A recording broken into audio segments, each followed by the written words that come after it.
Assalamualaikum warahmatullahi wabarakatuh.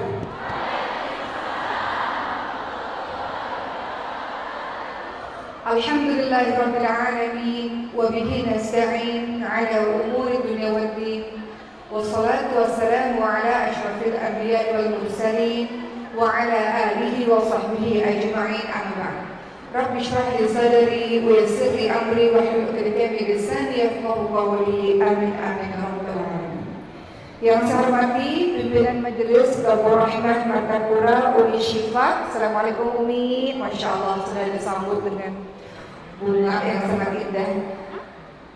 Yang saya hormati segenap para syaraif, segenap para asatidzah dan pimpinan majelis ta'lim yang tidak bisa disebutkan satu persatu, dan seluruh jemaah, tokoh masyarakat, teman-teman semua, semuanya sehat?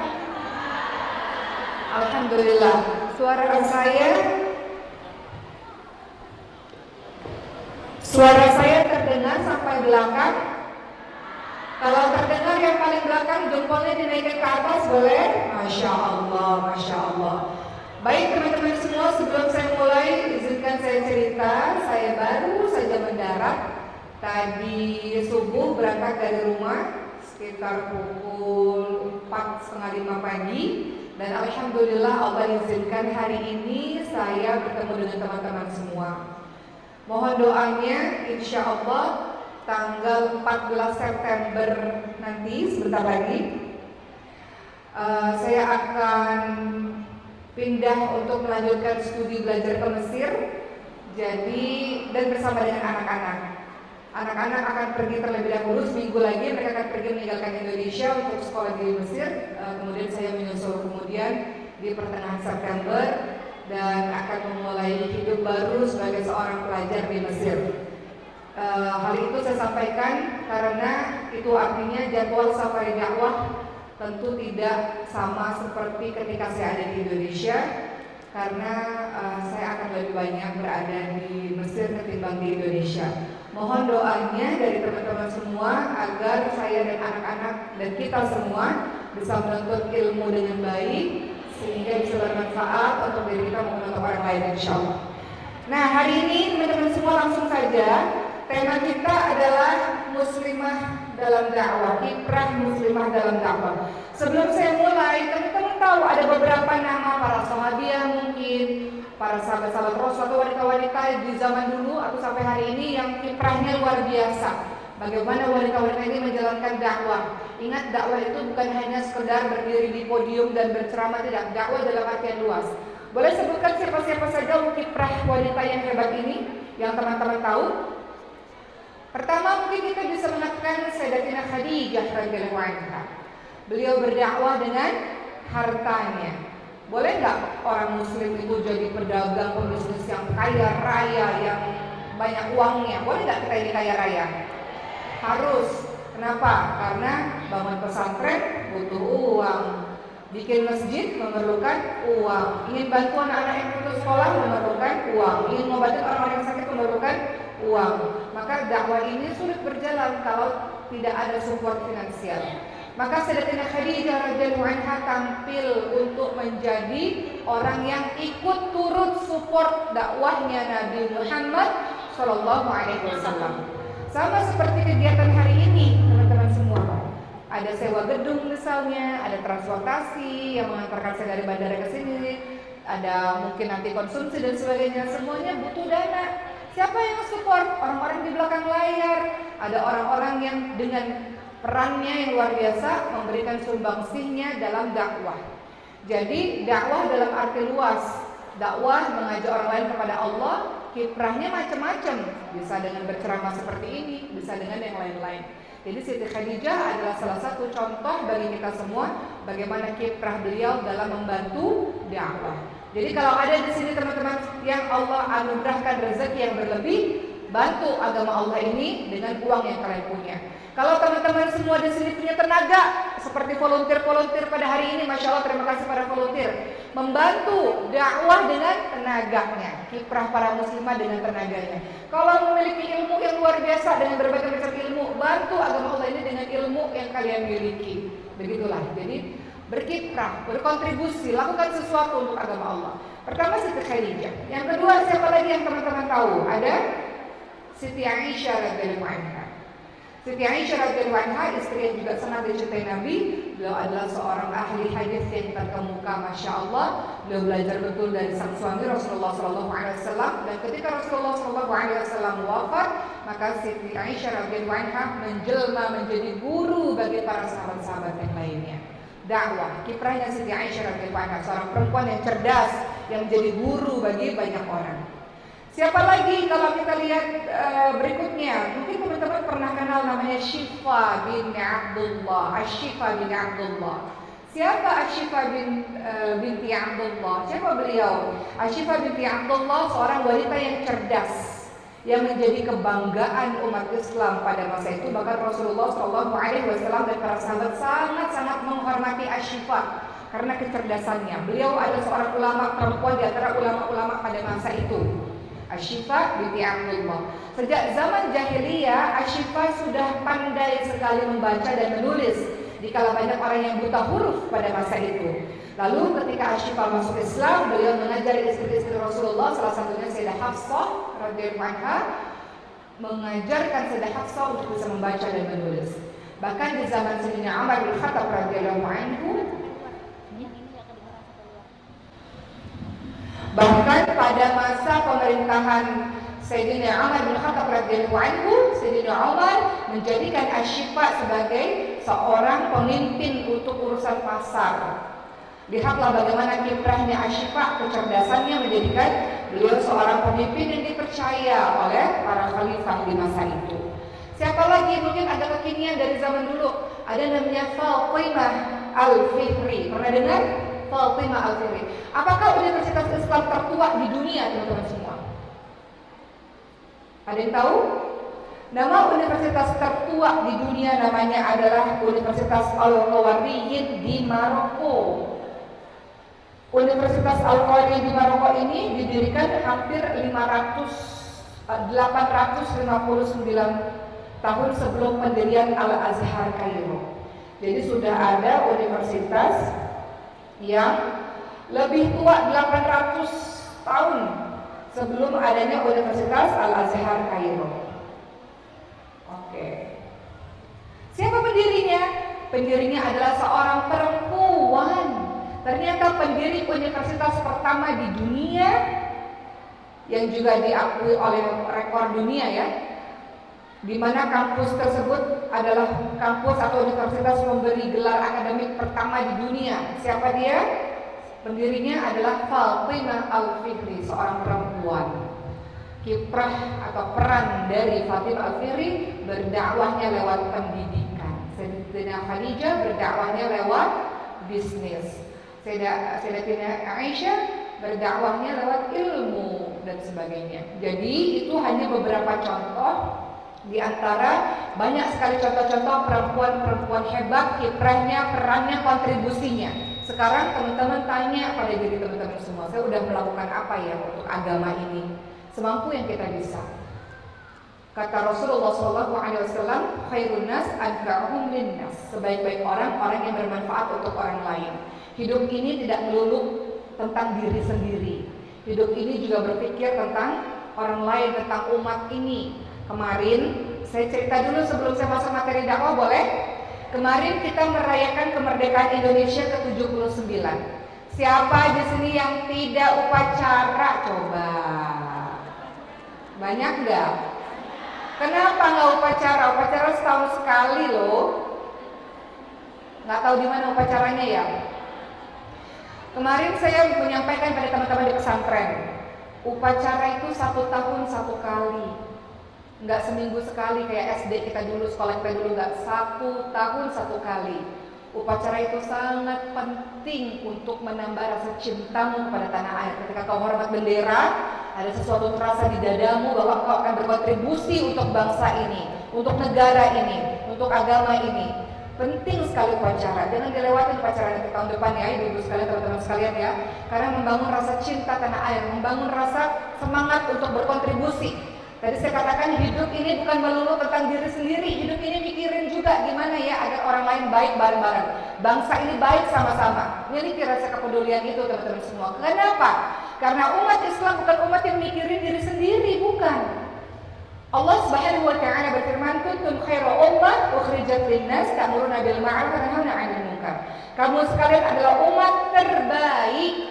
Kita ini digelari sebagai umat terbaik yang dilahirkan untuk manusia, yang punya tugas mengajak manusia kepada kebaikan, mencegah manusia pada kemungkaran. Jadi umat Islam itu bukan umat yang mikirin diri sendiri. Umat Islam itu umat yang mikirin orang lain untuk baik bareng-bareng. Itulah dakwah, mengajak orang lain kepada Allah Subhanahu wa taala, mengajak orang lain pada kebaikan.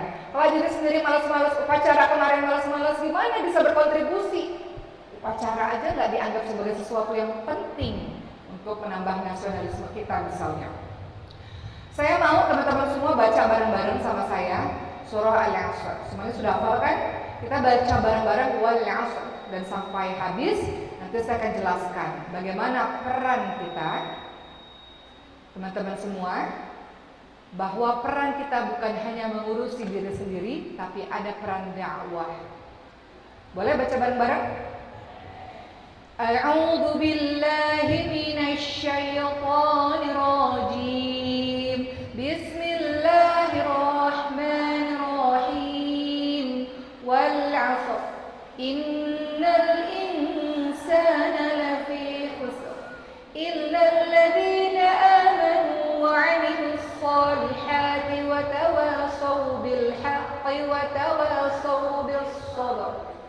Demi masa sesungguhnya manusia berada dalam kerugian kecuali mereka yang beriman, mereka yang beramal saleh, saling menasehati dalam kebenaran dan saling menasehati dalam kesabaran. Al-'Asr.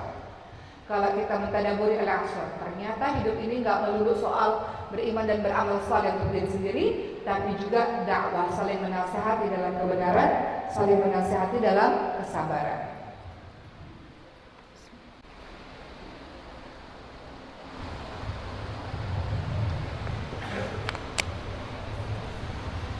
Baik, saya analogikan surah Al-'Asr ini. Sering sekali saya sampaikan di berbagai macam majelis-majelis agar kita lebih memahami dan menghayati surah Al-'Asr dalam kehidupan kita. Bayangkan teman-teman semua dalam keadaan yang tenggelam di dasar lautan demi masa, demi waktu. Benar-benar ini dalam keadaan yang merugikan, yang sangat bahaya. Semua kita tenggelam tak sadar dalam lautan, kecuali mereka yang beriman. Beriman itu artinya sadar. Ketika tenggelam pingsan, tiba-tiba tersadar. Wow, selama ini tenggelam, bahaya saya ini, rugi saya ini, bisa membahayakan diri saya sendiri. Setelah beriman, beramal saleh, berbuat baik untuk menolong diri sendiri, akhirnya kita sadar, gak bisa nih, bahaya nih, tenggelam di dalam lautan. Kita berenang, beramal baik untuk diri kita sendiri. Dan mereka yang saling menasihati dalam kebenaran. Setelah berenang kok saya sendirian ya? Ketika kita lihat ke bawah, ternyata masih banyak yang pingsan, masih banyak yang tenggelam, masih banyak yang tidak sadar. Kalau itu terjadi pada teman-teman semua, teman-teman akan berenang ke atas atau teman-teman akan bantu yang lainnya, teman-teman bangunin teman-teman lainnya. Apa yang teman-teman lakukan? Berenang sendirian ke atas atau teman-teman balik lagi ke bawah? Bangun saudaraku, bangun, bangun, bangun, bangun, dalam keadaan bahaya. Yang mana? Teman-teman bangunkan saudara-saudaranya, ya kan? Mungkin di situ ada ayah, ada ibu, ada adik-adik kita, teman-teman kita, semuanya masih pingsan tenggelam dalam lautan. Tega nggak jalan sendirian ke atas? Kenapa teman-teman mau balik lagi? Padahal itu nggak mudah. Kenapa mau balik lagi? Karena teman-teman sayang dan peduli, betul? Teman-teman sayang dan peduli. Itu yang dilakukan Rasulullah SAW. Rasul kalau mau masuk surga sendirian bisa aja, tapi Rasul sayang dan peduli. Rasulullah SAW dan sahabatnya dan kita dan penerusnya sayang dan peduli kepada teman-teman yang masih pingsan dan tenggelam yang tidak sadar. Oleh karena itu saling menasehati dalam kebenaran. Bangun, saudaraku bangun. Sudah nggak sadar terlalu lama, tenggelam pingsannya udah terlalu lama, bangun. Saat semuanya udah bangun, ayo kita bareng-bareng menuju ke keselamatan, jalan keselamatan. Akhirnya semuanya berenang ke atas bareng-bareng, saling bergandengan tangan. Tiba-tiba di tengah perjalanan mereka mengatakan, aku capek, lelah, jalan ke atas masih jauh, banyak ujian-ujiannya. Ini kadang-kadang ombaknya besar, kadang-kadang mungkin ada ikan yang besar akan membahayakan kita. Sudahlah, biarkan aku tenggelam aja, pingsan. Saling menasehati dalam kesabaran. Surah Al-Asr. Sabar saudaraku, jalan menuju kepada keselamatan, menuju ke atas itu tidak mudah. Tapi kita bisa kalau kita sama-sama. Sepanjang kita bersama-sama bergandengan tangan, kita pasti bisa. Karena hari ini kamu lemah, saya yang angkat tangan kamu. Besok saya yang lemah, kamu yang angkat saya. Kita bergandengan tangan, kita bisa bareng-bareng sama-sama menuju kepada jalan keselamatan. Itulah surah Al-Asr. Analoginya seperti itu. Jadi di sini kita tahu teman-teman semua, nggak mungkin kita ini umat Islam ini cuek aja, nggak mungkin. Kenapa? Karena tidak tega, karena ada rasa peduli, ada rasa sayang. Kenapa? Karena kita digelari umat terbaik. Umat terbaik punya tugas, ajak tuh ayahmu, ibumu, adikmu, saudaramu yang belum merasakan nikmatnya ibadah seperti yang kau alami. Kau kan pengen orang-orang yang kau cintai merasakan nikmat itu, ya enggak? Mereka yang masih enggak jauh daripada Allah, kalian ingin nikmat sekali ya rasanya dekat dengan Allah, ingin rasanya nikmat itu saudara kita juga mengalaminya. Maka Islam itu Masya Allah di dalamnya satu paket dengan dakwah. Artinya mengajak, yuk sama-sama yuk kita dekat lagi sama Allah. Engkau berjalan sudah terlalu jauh, sudah terlalu lama, nggak sadari terlalu lama, bareng-bareng yuk. Nanti suatu hari nanti saya juga jatuh mungkin, saya juga lemah, saya butuh kamu. Makanya di Islam agama itu adalah nasihat, saling menasihati satu sama lain. Teman-teman lihat surah Luqman ayat ke-17. Seorang bijaksana namanya Luqmanul Hakim menasihati anaknya. A'udzu billahi minasyaitonir rajim. Ya bunayya aqimis shalah wa'mur bil ma'ruf wanha 'anil munkar wasbir 'ala ma asabak inna dzalika min 'azmil umur. Kata Luqmanul Hakim kepada anaknya, wahai anakku sayang, dirikanlah sholat dan suruhlah manusia mengerjakan yang baik-baik dan cegahlah manusia melakukan yang buruk-buruk dan bersabar terhadap dakwahmu itu, bersabar terhadap apa yang akan menimpamu. Sabar dalam menjalankan sebuah kebaikan atau mengajak orang lain dalam kebaikan perlu yang namanya kesabaran, sabar. Sesungguhnya yang demikian itu termasuk hal-hal yang diwajibkan oleh Allah Subhanahu wa taala. Jadi dirikan salat, engkau minta kekuatan kepada Allah dengan salatmu, setelah itu ajak orang lain untuk menuju kepada kebaikan. Masya Allah, ini perintah untuk kita berkiprah, berkontribusi. Teman-teman menolong agama Allah tuh buat apa sih? Karena teman-teman sudah ditolong sama Allah sejauh ini, betul nggak? Sejauh ini teman-teman ditolong nggak sama Allah? Saya cerita sedikit sebelum saya lanjutkan ayat-ayat maupun hadis maupun kisah-kisah lainnya. Kami di pesantren Tahfidz Maskanul Hufadz itu mayoritas full beasiswa, mayoritas gratis. Siapa yang bayarin? Anak-anak ini bisa hafal 30 juz, bisa belajar bahasa Arab, bisa belajar ulumul syar'i, bisa melanjutkan studinya. Siapa yang membiayai mereka? Umat. Ketika lagi safari dakwah, orang sedekah, itu sedekah-sedekah 100% diberikan untuk dakwah Al-Quran. Oleh karena itu mereka ingat, aku ditolong oleh umat.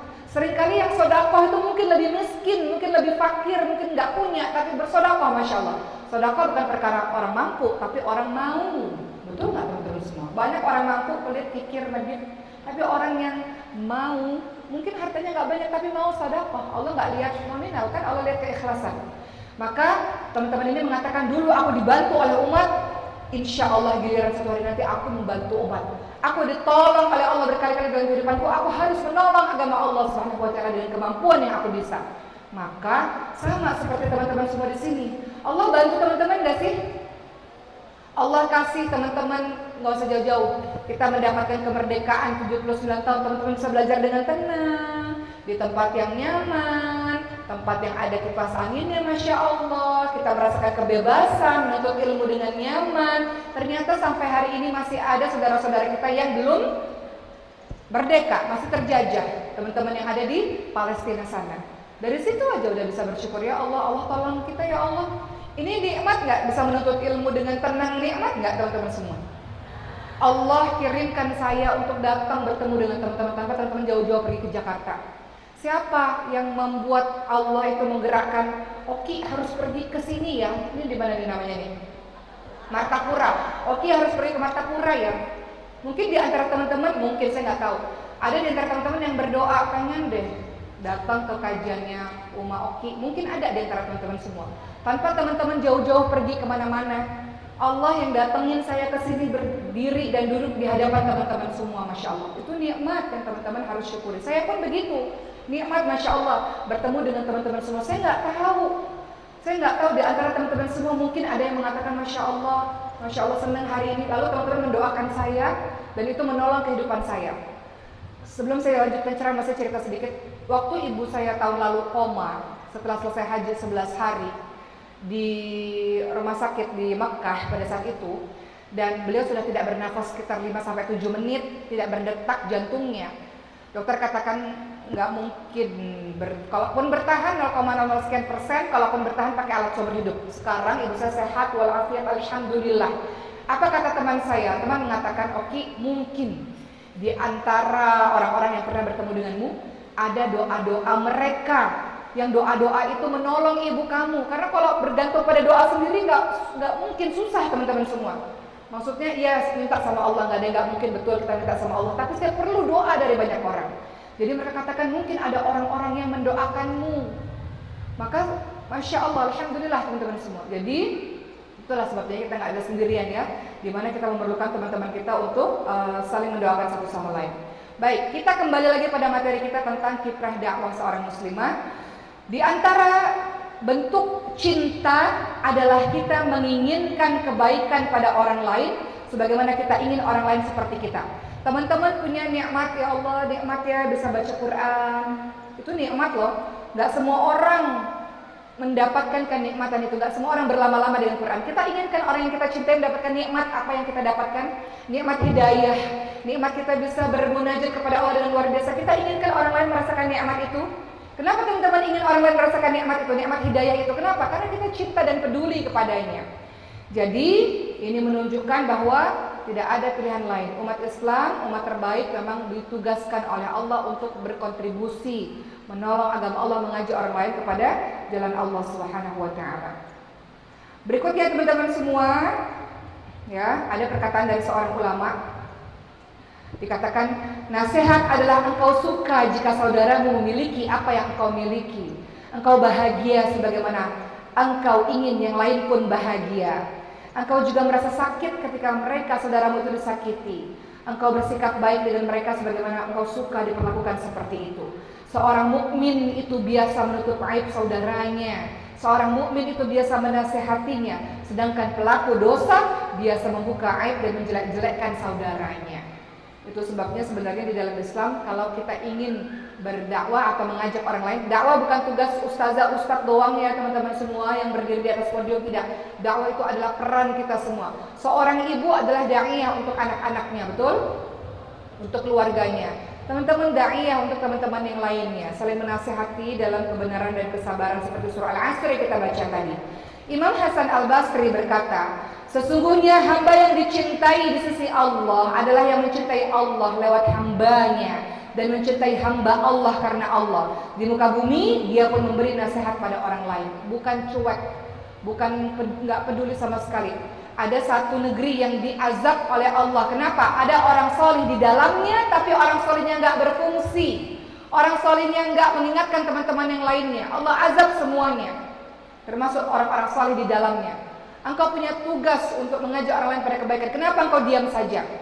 Rasul katakan kalau melihat kemungkaran di depan matamu, maka halangi itu dengan kekuatanmu, dengan tanganmu. Tidak bisa halangi dengan lisanmu semampumu yang kau bisa. Gak bisa ingkari bahwa itu perbuatan yang tidak baik.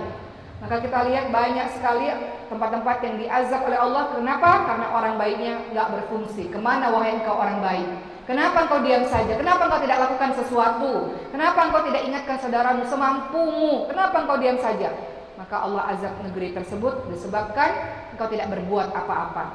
Engkau sudah digelari umat terbaik, dipilih sebagai umat terbaik yang punya tugas untuk dakwah tadi. Seperti surah Luqman ayat 17 yang saya sampaikan. Dakwah itu apa sih? Mengajak, menyeru, merangkul, ya. Dakwah itu tugas siapa? Tugas siapa? Kita semua. Tadi saya baca surah Ali Imran 110. Apa tadi?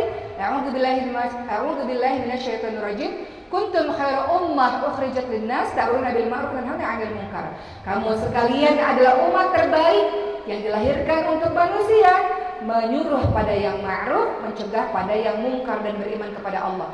Jadi dakwah tugas siapa? Tugas kita semua. Perhatikan kisah para nabi. Ada orang tua yang menasihati anaknya. Nabi siapa? Orang tua yang dakwah kepada anaknya. Namun anaknya qadarullah tidak mengikuti dakwah ayahnya. Siapa? Nabi Nuh alaihissalam. Tugas kita mengingatkan, adapun perkara yang memberikan hidayah adalah urusan Allah Subhanahu wa taala. Dakwah tidak pernah memaksa. Dakwah tidak pernah memaksa, kita hanya mengajak. Orang tua menasihati anaknya, kisahnya Nabi Nuh alaihissalam. Anak menasihati orang tua, kisahnya siapa?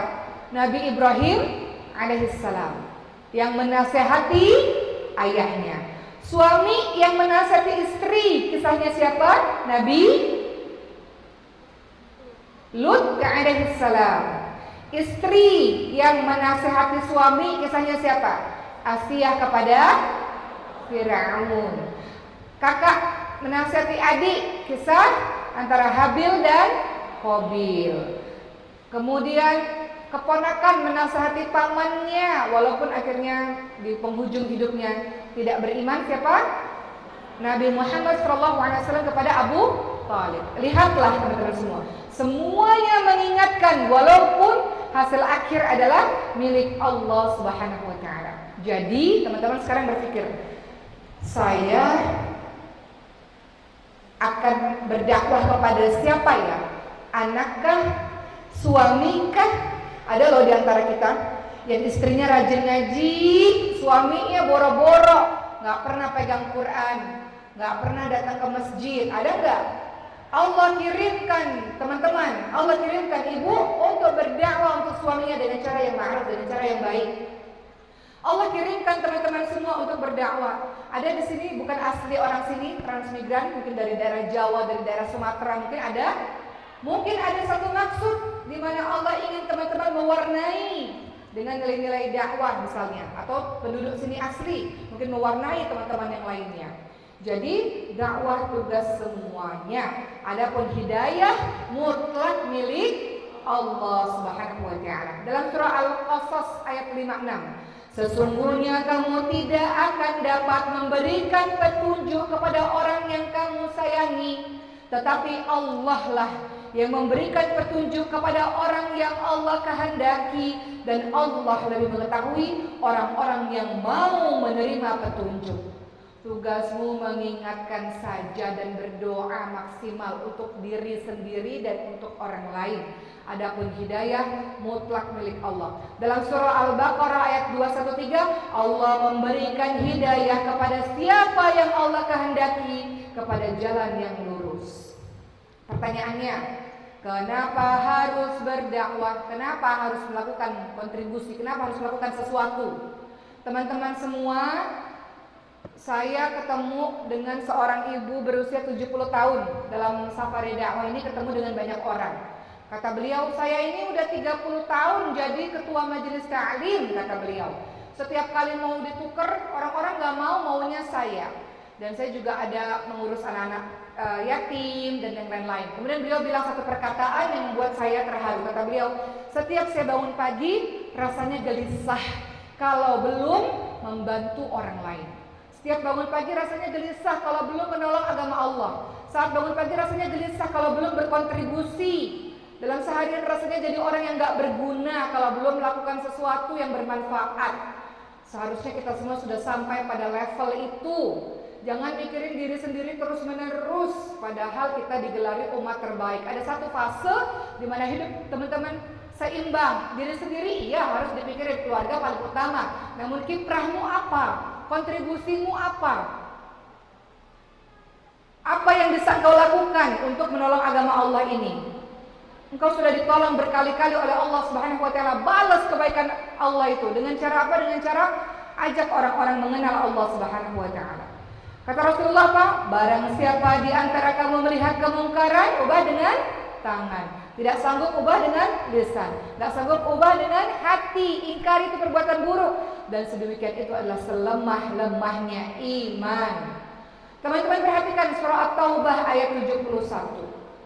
Kalau teman-teman punya handphone atau Quran, kita mau baca bareng-bareng, boleh nggak? At-Taubah ayat 71, coba buka Qurannya. At-Taubah ayat 71, dan diingat-ingat nih, ini adalah tugas kita semua. At-Taubah ayat 71.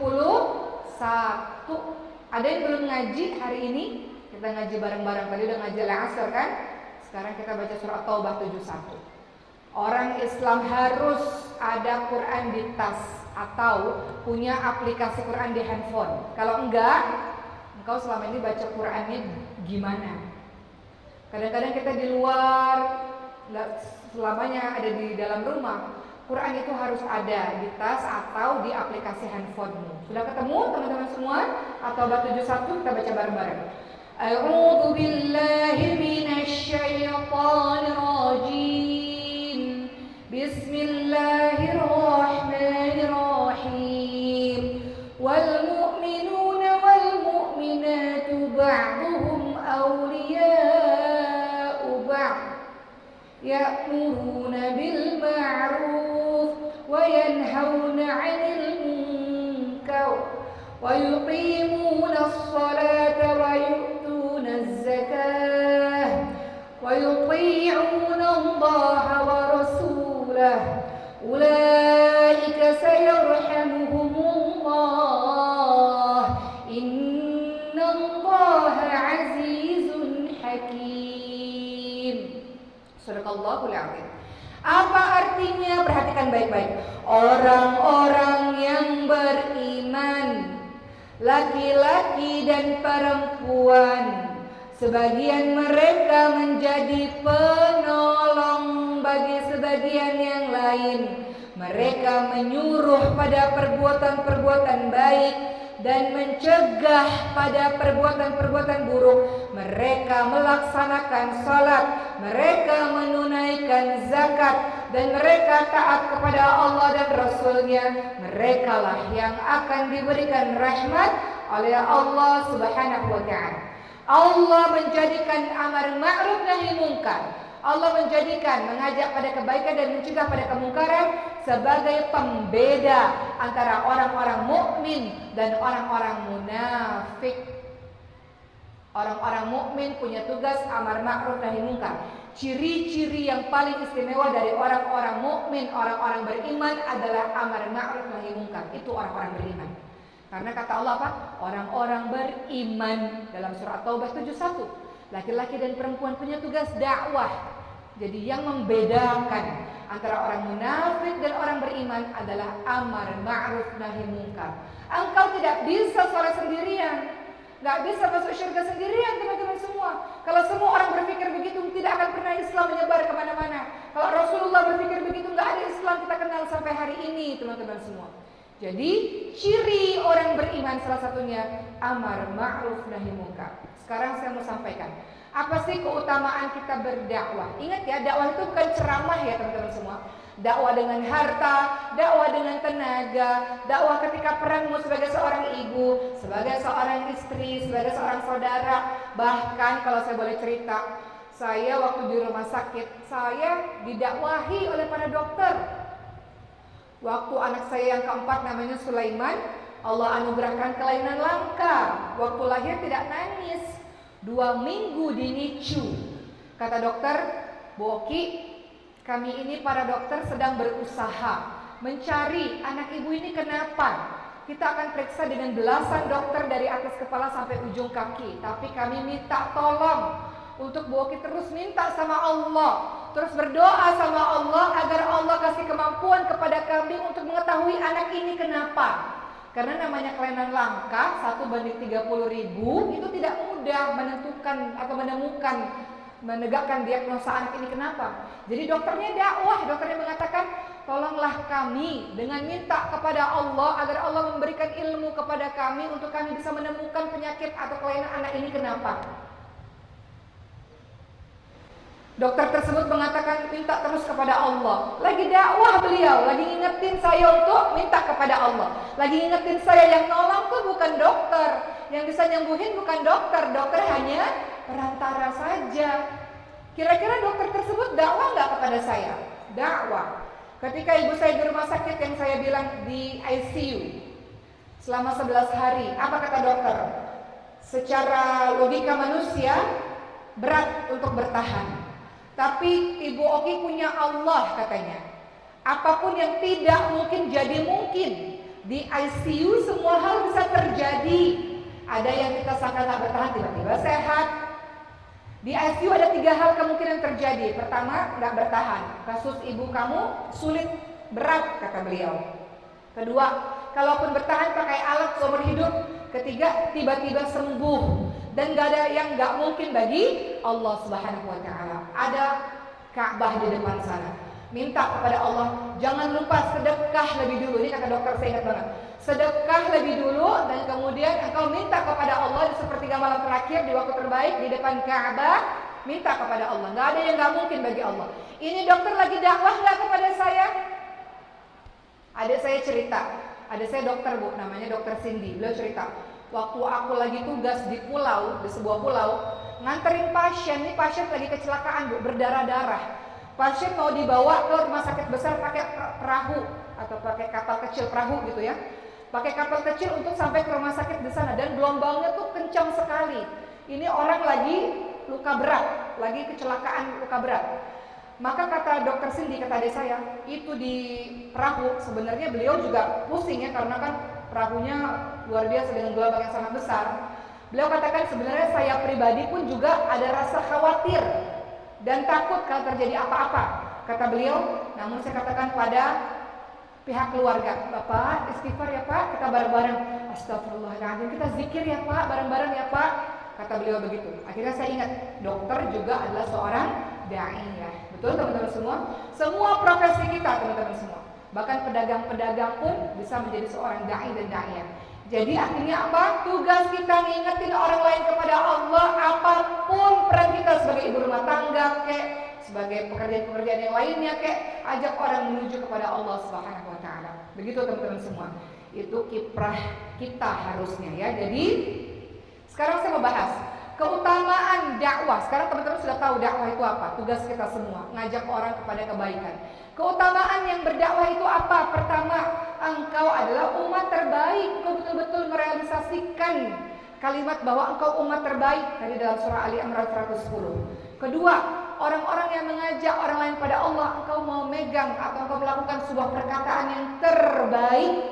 Dalam surah Fussilat ayat 33 kata Allah SWT, siapakah yang lebih baik perkataannya daripada orang yang menyeru kepada Allah, mengerjakan amal salih dan berkata, sesungguhnya aku termasuk orang-orang yang menyerahkan diri. Jadi kalam atau perkataan dari orang-orang yang mengajak kepada Allah, itulah perkataan yang terbaik. Engkau sudah umat terbaik dan perkataanmu adalah perkataan yang terbaik. Ketiga, apa manfaat engkau berdakwah teman-teman sekalian?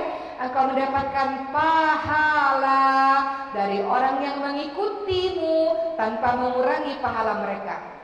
Dakwah tuh gak usah banyak bicara, bisa dengan perbuatan. Seorang teman cerita, aku ini tinggal di Jepang katanya, minoritas Islam. Kalau pergi ke kantor, aku sengaja kalau naik kereta pilih gerbong yang paling belakang. Kenapa? Supaya jalan lebih jauh, supaya orang lihat bahwa aku pakai kerudung. Karena nanti di tengah perjalanan mereka tanya, kamu pakai apa sih? Kamu gak panas ya? Kamu gimana? Kamu seumur hidup pakai kerudung begitu? Itulah kesempatan untuk berdakwah ketika mereka mulai bertanya tentang apa yang aku gunakan. Atau bahkan gak perlu bicara, pakai jilbab kata beliau, menyapa orang lain dengan ramah sehingga mereka lihat bagaimana akhlak seorang muslim yang santun kepada orang lain. Itu juga dakwah, betul teman-teman semua? Jadi dakwah itu macam-macam. Jadi setiap kali ada orang yang terinspirasi akan kebaikanmu, engkau pun akan mendapatkan pahalanya. Jadi sekarang mikir, saya mau buat baik apa ya?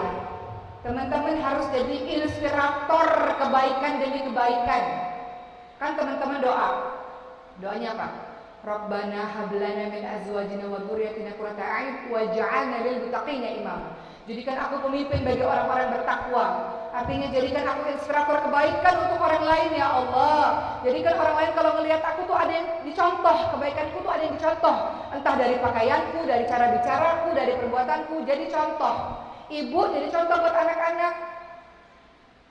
Seorang kakak jadi contoh buat adiknya. Seorang tetangga contoh buat tetangga lainnya. Jadikan diri kita inspirator kebaikan. Pemimpin bagi orang bertakwa, inspirator kebaikan. Kemudian apalagi teman-teman semua, apa keutamaan bagi mereka yang berdakwah? Jadi kita sekarang sudah sepakat, aku ternyata diciptakan oleh Allah bukan buat main-main, bukan buat soleh sendirian, ternyata mengajak orang lain soleh bareng-bareng. Apa keutamaan mereka yang sudah punya konsep itu di kepalanya? Engkau akan mendapatkan rahmat dari Allah Subhanahu wa taala, engkau akan mendapatkan doa dari para malaikat-malaikat, dari para penduduk langit, dari para penduduk bumi. Apa kata Rasulullah SAW? Sesungguhnya para malaikat-malaikat serta semua penduduk langit dan bumi sampai semut-semut di sarangnya, mereka semua mendoakan dan meminta ampun atas orang yang mencontohkan atau mengajarkan kebaikan kepada manusia. Hadis riwayat Tirmidzi. Seringkali dalam safari dakwah saya, ibu sekalian, kami ini kan datang juga ke pelosok-pelosok di seluruh Indonesia dari Sabang sampai Merauke. Ada seorang teman yang tanya, Uma Oki, mereka memanggilnya Uma Oki, apa sih rahasianya biar nggak capek dalam berdakwah? Apa sih rasanya biar nggak capek dalam berdakwah itu apa rahasianya? Kok kelihatannya kita harus jalan terus, semangat terus, dakwah terus. Kenapa? Maka saya jawab ada 3 hal yang buat kita nggak akan pernah lelah dan nggak akan pernah berhenti dalam membuat diri kita lebih baik dan mengajak orang lain dalam kebaikan atau dalam dakwah. Pertama, kita cinta. Kalau kita cinta pada umat, cinta pada dakwah, cinta pada saudara-saudara kita, kira-kira kita capek nggak?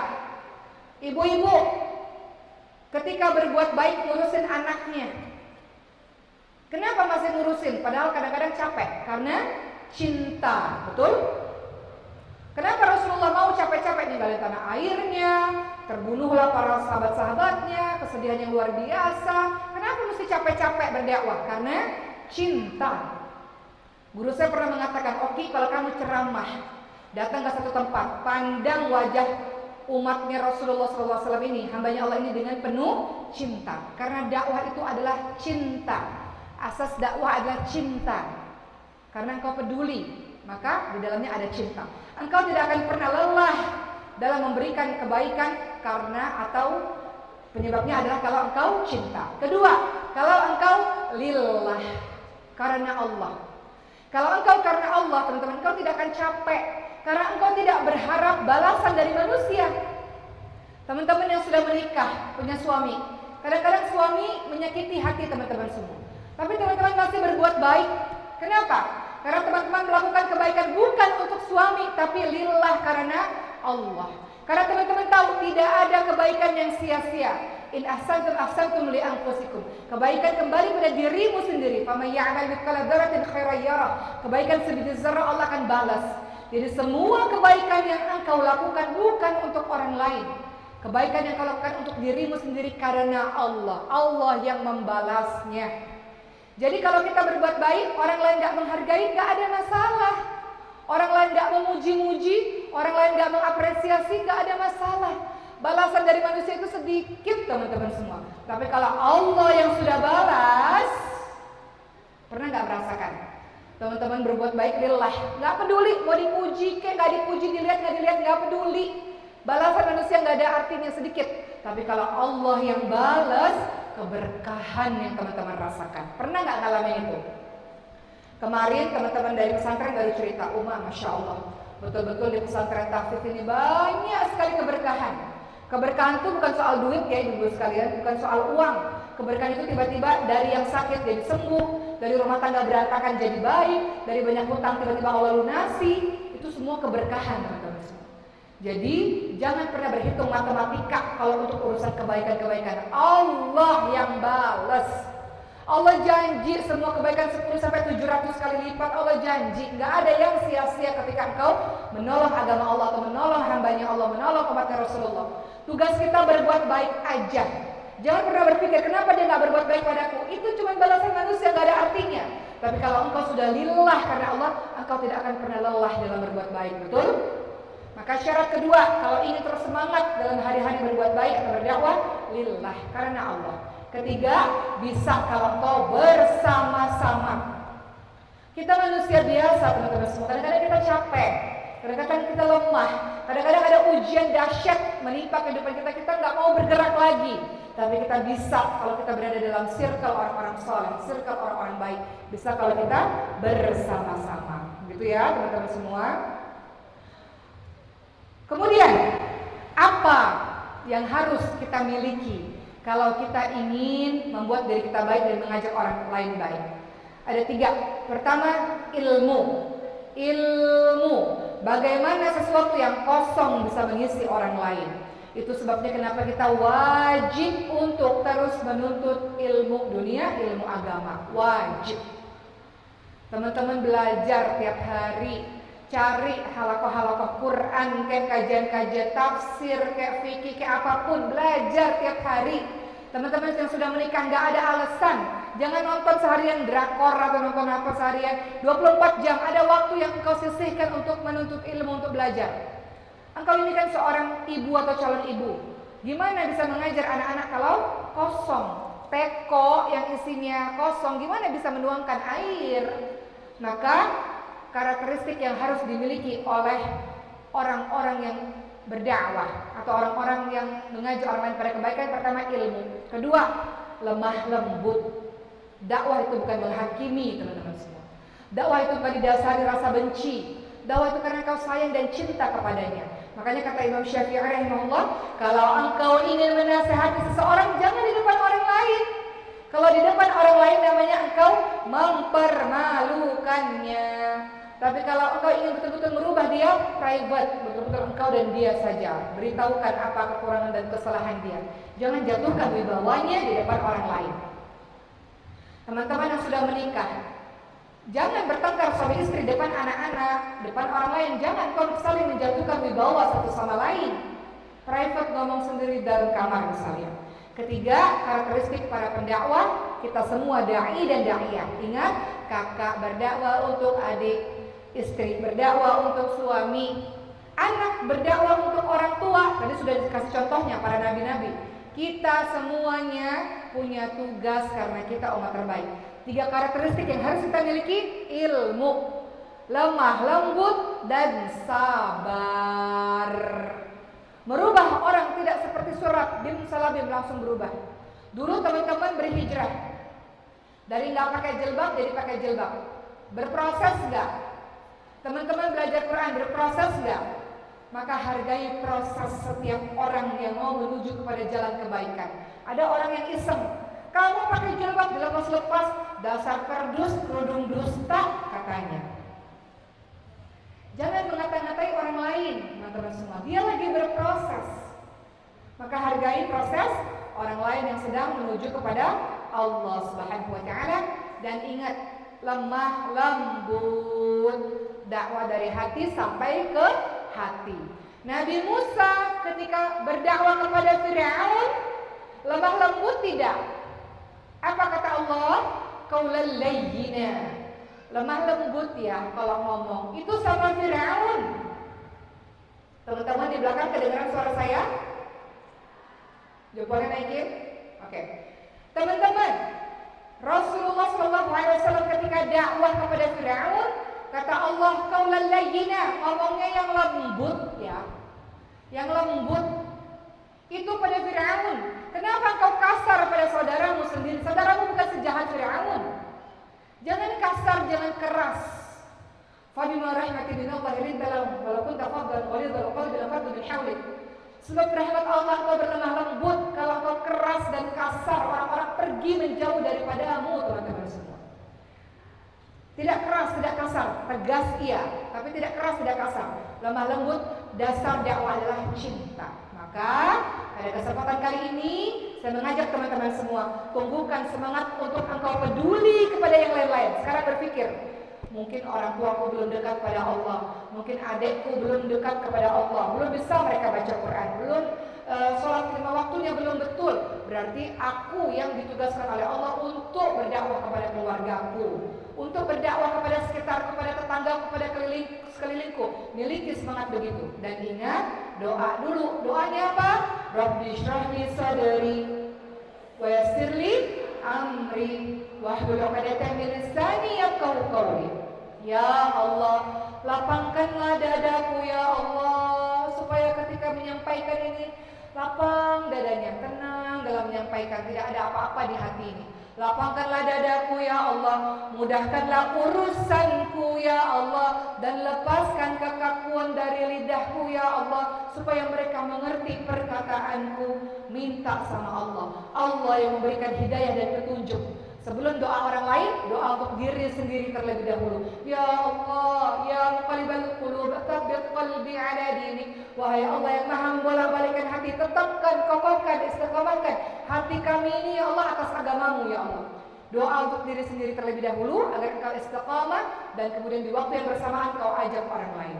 Jangan mengatakan aku aja belum benar, ngajak orang lain benar. Kalau kau mengatakan begitu, semua manusia tidak ada yang 100% suci. Semua kita pernah berbuat dosa. Kalau semua orang berpikir tunggu baik dulu tunggu ini dulu tidak akan berjalan yang namanya dakwah. Engkau memperbaiki diri sembari kau ajak orang lain. Bisa teman-teman semua?